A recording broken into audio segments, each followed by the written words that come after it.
Good morning, or depending on when you're listening to this, good afternoon, good evening, or good night. My name's Ross, and I was always told I had a voice for radio, so today I'm going to show you round one from an expanded league challenge that we had in Sheffield in the UK. Quick shout out and thank you to PokeSock Sheffield. I will hopefully be able to put a link to them in the description. They are the lovely people who allowed us to record. Just letting you know, we are in the expanded format here, which means we are black and white to Ancient Origins, and due to time constraints on the day, we are playing single game. Okay, ladies and gentlemen, so I believe on the left we have Scott Burgess, not Scott Simmons, ain't making that mistake again, until halfway through the video when I stop paying attention, and inevitably do. And he's going to be playing his metal deck. We saw him in round 3. Ryan we saw in round 2. He's on the right. He's playing Blastoise. This is the final, ladies and gentlemen.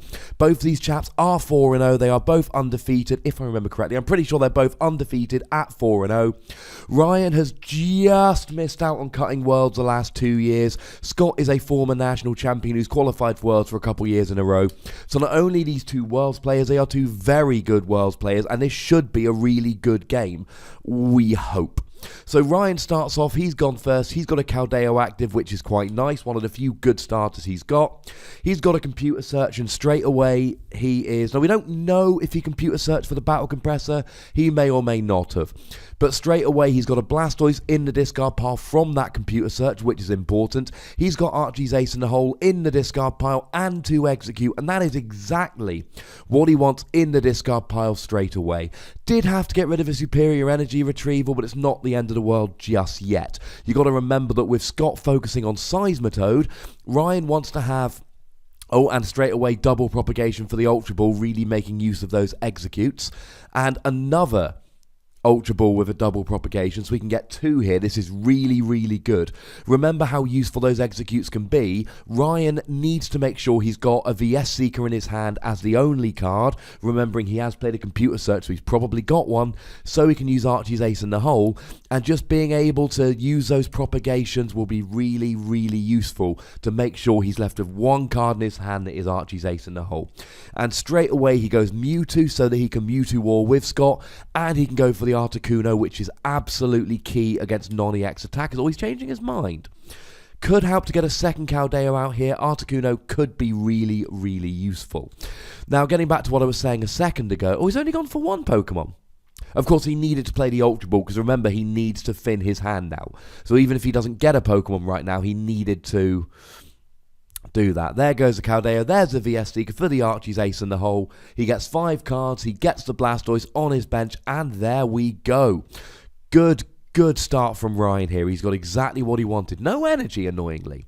Now, he is going to be train locked if Scott's got a DCE, and it's like we were saying a minute ago. Here comes the Ultra Ball. He's going to thin his hand out a little bit here. Could well be going for a Shaman to get a few more cards going here.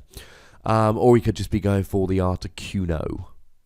And yet, no, he is getting a Shaman for the extra cards. He needs the energy. Now, in previous games, you've seen Ryan go for a VS Seeker, get water in the discard pile so he can use superior energy retrieval to recover it. Can't do that under trainer lock. He's playing, I think, 10 or 11 water energy, as most lists do. But he needs that in his hand. So that's why... Oh, here goes a trainer's mail here. And had he had some in the discard pile, he'd be able to use them right now, but he doesn't. Might want to go for that Juniper, depending on what the rest of his hand is. Or Sycamore, I suppose we have to call it now, because Juniper... Oh, no, it's expanded, so Juniper hasn't rotated. We good. So Ryan just needs a few more energy here, and this is perfect. And of course, he'll be wanting to put them on the benched Keldeo, just in case Ryan goes Scott goes Mewtwo. But of course, if Scott does go Mewtwo being an excellent Keldeo counter, even if he does go for the Mewtwo here, Ryan has already got a Mewtwo on his bench to get going. So this is really, really good start from Ryan here. He's got double Caldeo, which is important for getting around lasers, which we know... I can't remember if Scott plays or not. But he's got them just in case. He's got the Mewtwo to counter Scott's Mewtwo. This is just really, really good. Now, unfortunately, he is a little bit short. Does he go for the second Shaman here? He does. And I think this is a really good play from Ryan. What is important for Ryan here is, if he gets out enough energy, he'll probably win the game straight away. That Seismitoad does nothing if Caldeo is one-hitting Seismitoad. So burning a whole bunch of resources straight away and trying to draw into those energy is absolutely key. Oh, and he's dumped the Articuno there. Now, that's very, very interesting, because had he used the Articuno earlier in the game, then he would have been able to grab something else off the Acrobike. Of course, had he put the Articuno on the bench earlier in the game, he wouldn't have been able to play that second Shaymin. And that's one of those little plays that really sets Ryan apart from other players there. He looked ahead and thought, hang on a second, I really want 2 Caldeo, I want the Mewtwo for his, I've got to have the Blastoise, I might need 2 Shaymin, oh, that's 6 Pokemon, I'm not going to get the Articuno, as useful as it could have been. So he's got 2 energy on the Caldeo, and that's pretty good. But just the way he planned his bench out there was absolutely wonderful. Saving 2 spaces for the Shaymin, getting the double Caldeo there, getting the Mewtwo for if Scott went Mewtwo, and getting the Blastoise as well. Now that Steel Shout is not going to do much, but it does free out his hand to get more with Shaymin. And, oh, there's a DCE, which is useful. And similarly, that Aegislash isn't going to do very much, because Ryan doesn't play any special energy, and remember, Aegislash has got the awesome ability which blocks attacks from Pokemon that have special energy. That's not going to be much use, and he is not a powerful attacker. I think it's something like 40 plus 20 more for each metal, or maybe 10 more. I'll look that up just for a second. But it's not a particularly good attacker. It doesn't do much damage at all. Now, if Ryan can get enough energy here, he can just knock out that Seismitoad, and then the game will be essentially over. So, Scott, I mean, what would be really useful for Scott here? Oh no, I was going to say Hex Maniac, but firstly, Scott's not going to be playing Hex Maniac. He really relies on those abilities. And secondly, Ryan's got a Float Stone on that active Caldeo, so he's going to be able to get that Caldeo out the active regardless. Maybe, and he's already played the Colress as we saw, but maybe a Lysandra Lysandra Hex Maniac combination, which of course can't be done. That requires 2 supporters. Ryan's got the Juniper going. Oh, and he's drawn into a whole bunch of energy there. He's trainer locked. Now he needs 7 energy, because 6 will do 120 plus a 50 base will do 170, and that won't be enough. And he can't play a Muscle Band because he is trainer locked. Now you see there, he's got 6, but he needs 7, and 7, especially when you might be trainer locked and unable to use superior energy retrieval, it's too much of an investment. Ryan's rocking 30 damage right now. Scott's rocking 30 damage right now. So it really doesn't make much difference at all if Ryan just sits there and hits for only 110 damage. That's going to comfortably 2-hit KO. Remember, he needs a minimum of 3 energy to do it. He could have got away with 90, except that wouldn't have been enough energy to actually do the attack. So Ryan can just sit here and 2-hit KO because Scott's doing naff all damage. Well, Scott's deck really relies upon, oh, you've got special energy, you can't hit Aegislash. Or, oh, I've got Seismitoad going, you can't do any, you can't actually do any trainer stuff. Now, there comes a computer search. Now, Scott has filled his bench. So we don't know exactly what he's going to be going for here, because he's got to attack with either the Toad, the Aegislash, or the Caldeo. He's got no other choice. Mewtwo is, well, I mean, he can't really use Mewtwo because Ryan can just Mewtwo him back, and of course when Scott uses Mewtwo he turns off Trainer Lock, giving Ryan the Mewtwo back. The Trainer Lock, which he can use to get superior energy retrieval, which he can use for Mewtwo. So, Scott can't really use Mewtwo. Aegislash doesn't do enough damage. So what does he do here? Now he can Colress for 10, and that's pretty sweet.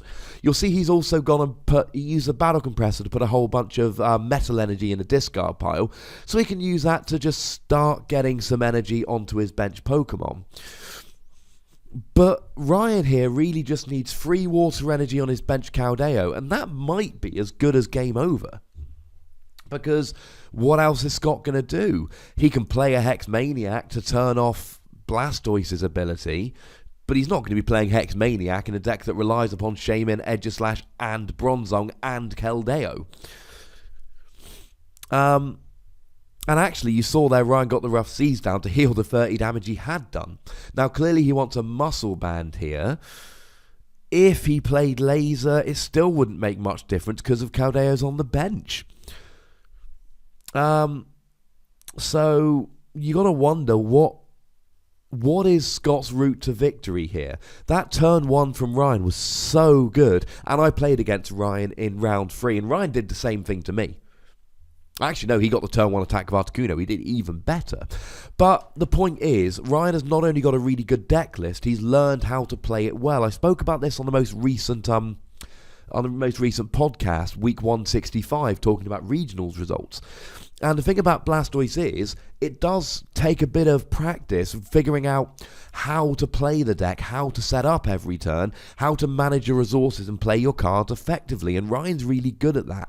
You see, there were little plays like failing an Ultra Ball, so that firstly, and there we go, some energy onto the Edge Slash, so he failed the Ultra Ball, firstly, so he could make sure he got the turn 1 Archie's Ace in the hole, but secondly, so he had 2 bench spaces left for Shaman, and it was having those 2 bench spaces for Shaman, which meant he drew into enough energy, which meant that he's now able to actually roll quite nicely as he is.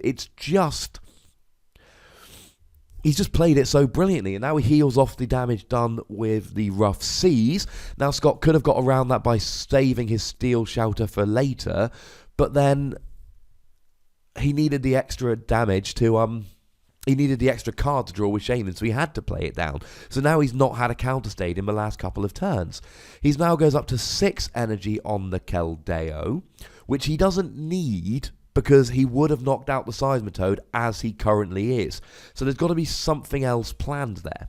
Now he gets an energy on Mewtwo just in case Scott counters with the Mewtwo. And I think what Ryan's done there is essentially...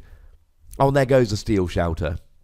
I think what Ryan was doing there was basically saying, okay, I'm going to take 2 prizes now. Scott's going to potentially end me and then leave me trainer locked. I want to be having 6 energy down so I can just attach a 7th energy and get the 1-hit KO. Let's not forget, of course, that Keldeo has 170 HP, so although Ryan needs 7 energy to 1-hit KO a 180 HP Seismitoad, he only needs 6 energy to do 170 damage to KO the Keldeo, and that's pretty gosh darn important. Now, we also see a Dialga coming down who's got 180 HP as well. He is... Now, I don't know if it was a mistake from Scott, given because we didn't see his hand every turn, he needed to get set up, etc. But not having a bench space to get out that Dialga in previous turns could have been a problem. Because Ryan's main attacker here, that being the Keldeo, has 170 HP. So Dialga does 150 for 4 energy, and with a Muscle Band, that will 1-hit KO a Keldeo. So if he can get a DCE here, we know he's got 2 Bronzong, we know he's not ability locked, we know he's got energy in the discard pile. And it doesn't look like he's got it. With a DCE, he could have just retreated the Keldeo. He would have also, like I say, needed a Muscle Band as well. But he then could have KO'd Ryan's Keldeo with his bench Dialga. And then Ryan would have been relying on getting a lot of energy onto the Mewtwo. Let's not forget Dialga resists Psychic as well. So we need 10 energy in total between the Mewtwo and the Dialga. That would have been 6 energy on a Mewtwo, or 5 in a Muscle Band, to KO the Dialga had it come out and KO'd the Keldeo. So that could have put him in a really good position. But of course, that's a moot point. What he does do is get the Edge Slash. Now, it was 40 plus 20 for each metal, like I suggested. That means that he's got 100 damage. He's half dead. And he can he can definitely get it out of the active the next turn using Keldeo. And Ryan, now what he could have done there was he could have just attached an energy and done 190 for the KO. He didn't. And that was a really, really good play. Scott has got free retreat with a Keldeo. He's already got an energy on the Dialga. He's got 2 Bronzong out, which means he would have just needed 1 energy in his hand of any type to bring the Dialga up and KO the Keldeo. He could then have end Ryan to 2, and Ryan would have been left with no good attacker, facing down a Dialga doing 150 or 170 with 2 cards in hand. That would have given Scott a really good leg up. So, although you might have thought, hang on a second, right, why didn't Ryan just attach an energy to the Keldeo and KO the Edgeslash? Well, the reason is he sees that Scott needs 1 energy from his hand, and he's guaranteed to get the Edgeslash out next turn. He can get the KO on what would have been a 7 energy Keldeo, and then he could have end Ryan to 2, and potentially swept his last 4 prizes with the Dialga. So, yeah, he's playing conservatively. Now, he hasn't actually done the attack yet, so he might still be planning on doing this and just setting up on the bench just in case. But the conservative route here is one which I would be in favour of. Half kill the Edgeslash, accept that you're going to be killed, but know that you're winning the prize race. Because he half kills the Edgeslash, Scott goes down to 2 prizes, they've taken 2 each. Ryan then needs a single energy on the Keldeo to KO the Edgeslash and go down to 2 prizes, at which point he's not trainer locked, he's got a load of energy in the discard pile, he can use Superior Energy Retrieval to set up a Mewtwo or a 3rd Keldeo and guarantee himself the win. Oh no, my apologies, he has gotten the KO on the Edgeslash there. I must have miscounted. I do apologise. Did I just sound really silly then? Might I remind you all that I'm not at a league challenge today because I am a little bit poorly, so please don't hate me for that. Edgeslash has 170 HP, not 180. But, and here we go. Although I miscounted his HP, I'm still right about what I said. I still stand by what I said. This has left an opening for Scott to win the game. Scott here, with 1 energy, can guarantee getting the Dialga out and kill the Keldeo. With a Muscle Band as well, he has got the win next turn. Ryan will have 2 cards in hand, and 170 HP, 180 HP Dialga would then need 7 energy, 140 plus the base 50, to get the KO. And let's not forget that Keldeo, which has already got 2 energy on, also has a Float Stone. So he's going to need another 5 energy on the Mewtwo or the Keldeo to get the win next turn and he's got the KO here. Oh, he's going for the Heatran. I can see the point of this. Heatran does 130 for 4 energy and has to discard an energy in the process. And now he's forcing Scott to have a Lysandra as well as the win. Because let's not forget, he can just use the Dialga next turn. He only needs 1 energy from his hand. So he can still do this. And we assume that Scott plays 1 Mewtwo. I think I remember seeing it. So Ryan is going to need a Lysandra here. But not only a Lysandra, he's going to need to be able to do 110 damage. Now, if he's got, and he has, okay, he's got a whole bunch of energy here. He can put it on the Mewtwo or the Keldeo, but he's going to need a Lysandra in order to actually get something off the bench. In which case, Scott ended him to 2. There's nothing more Scott could have done to win this game. He did everything that he needed to do. Now, if Ryan just takes a KO on the Heatran here, that's going to be very interesting, because that means that Mewtwo, let's not forget, has, and I'm pretty sure I'm right about this one, Mewtwo has 170 HP. What that means is, with just a single Muscle Band, and I'm just going to check this so I don't sound really, really silly as we're talking here. I'm afraid I don't have that fancy setup that the American tournaments have, where, I can just put the cards up on the screen while I'm commentating here. I don't have a team of people behind me, ladies and gentlemen. I'm rocking it old school.